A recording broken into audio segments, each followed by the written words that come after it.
22 अप्रैल है आज के इतिहास, आज के दिन से जुड़े हुए इतिहास पर नजर डालते हैं। सबसे पहले भारत की बात करेंगे। 1921 में नेताजी सुभाष चंद्र बोस साहब, बिल्कुल, क्या बात। उन्होंने आज के दिन ICS की जो नौकरी थी, इंडियन सिविल सर्विसेज के, उस नौकरी से त्याग पत्र दे दिया था। वो ऐसी थी जैसे IAS होती है तब, है ना? क्योंकि उन्होंने स्वतंत्रता संग्राम में कूदना था और फिर उन्होंने क्या ऊंचाई हासिल की उस संग्राम में, इसे आप चाहे दिन भर बोलते रहिए जी। तो नेताजी ने आज ICS की जॉब छोड़ दी थी।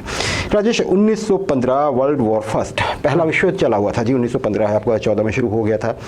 आज के दिन पृथ्वी पर या इतिहास में पहली बार रासायनिक हथियारों का बड़ा जिक्र होता है ना राजेश। रासायनिक हथियार मतलब बहुत खतरनाक। अब तो खैर ज़्यादा ध्यान जो है तो वो आ गया है आपके न्यूक्लियर वेपन्स पे, और कभी कभी बात बायोलॉजिकल वेपन्स की भी होती है जो वायरस छोड़ने वाली चीज़ होती है। हाँ, लेकिन केमिकल वेपन भी बड़े खतरनाक होते हैं। आज के दिन उसका सिस्टमेटिक पहली बार इस्तेमाल हुआ था।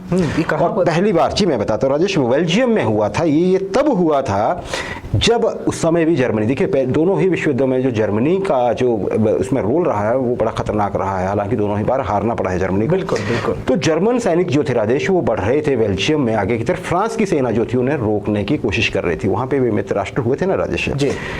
तो वहाँ उस समय पे फर्स्ट वर्ल्ड वॉर में अगर आपने पिक्चर्स भी देखी है, खंदकें है ना खोदने का वो होता था। खंदकें जो होती थी, खाइयाँ खोद के, उसमें ट्रेंच में सैनिक चाहे बैठे रहते थे, आगे पीछे चलते रहते थे, दोनों तरफ से मोर्चे खुलते थे। तो बेल्जियम में एक जगह है राजेश, वहाँ पर ये हुआ है। यप्रेस जगह है ये, यप्रेस। हाँ, यहाँ पे लड़ाई हो रही थी। 6 किलोमीटर का लंबा एक ट्रेंच खोदा गया था फ्रांस की ओर से। एक तरफ से जर्मनी था, हाँ, खंदक, उसमें सैनिक चल सकते थे। मतलब ये लगभग आपके गर्दन जितने ऊंचे होते थे, उसमें से आप उठ के देख भी सकते थे, नीचे रह भी सकते थे सामने से। उस वैसी ट्रेडिशनल जैसी लड़ाई होती थी जी।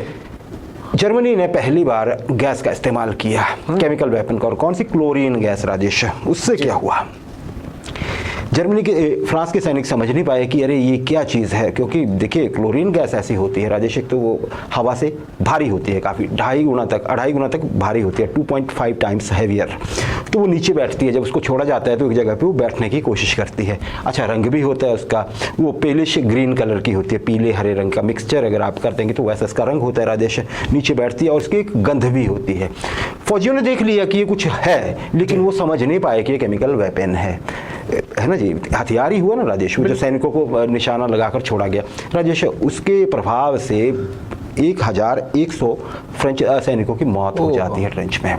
अब मौत कैसे होती है राजेश? देखिए, जब भी ये केमिकल, हाँ ना इसमें जैसे ही ये गैस आपके मुंह में जाती है, आपके ऑर्गन्स में जाती है, ये हाइड्रोक्लोरिक एसिड में बदल जाती है।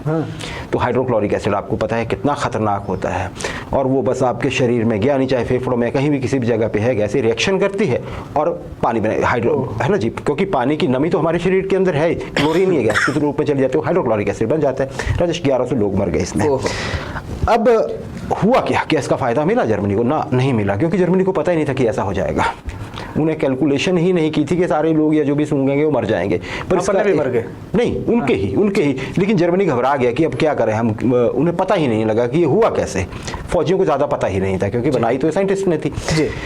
पर राजेश, इसके एक चीज़ भी एक्सपोज हो गई कि इस गैस को पहचाना जा सकता है। जब आपको रंग दिखेगा इस गैस का, नीचे बैठती हुई दिखेगी और गंध आएगी, तो आप उससे भाग सकते हैं। और सबसे बड़ी चीज़ थी कि इस गैस को बचाया जा सकता था। इस गैस ऐसे कैसे कि आप फौजी चाहें तो पानी से कोई भी कपड़ा रैग लें, उसको भिगो के अपने नाक और मुंह पे, है ना जी। तो ये बाद में प्रयोग हुआ ये, लेकिन फौजियों ने इसको सफलतापूर्वक, जहाँ नहीं था वहाँ उन्होंने यूरेन के साथ ही किया, अपने के साथ, क्योंकि मरने से तो बेहतर कुछ भी करना है। तो फिर ये चीज़ें मतलब फिर ये गैस बाद में हटा ली गई, क्योंकि इसको पहचानना बड़ा मुश्किल हो गया, आसान हो गया था।